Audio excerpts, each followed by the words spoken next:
eu aceitar meus próprios erros, rejeitei o teu afago e o calor do braço teu, caindo num abismo tão profundo. Parecia o fim de tudo, não tinha como sair. O inimigo preparou os laços para fazer em pedaços a minha vida e me destruir. Mas o Senhor quebrou os laços que Ele me fez viver outra vez. Hoje sou feliz.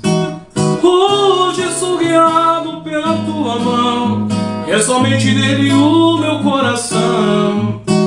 Seu inimigo se levanta contra mim, 7 vezes cairá no chão.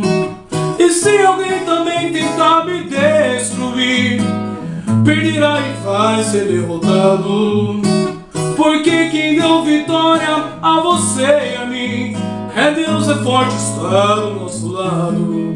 O inimigo fugirá ao ver o brilho dessa luz, e você será abençoado por Jesus. O inimigo fugirá ao ver o brilho dessa luz, e você será abençoado por Jesus.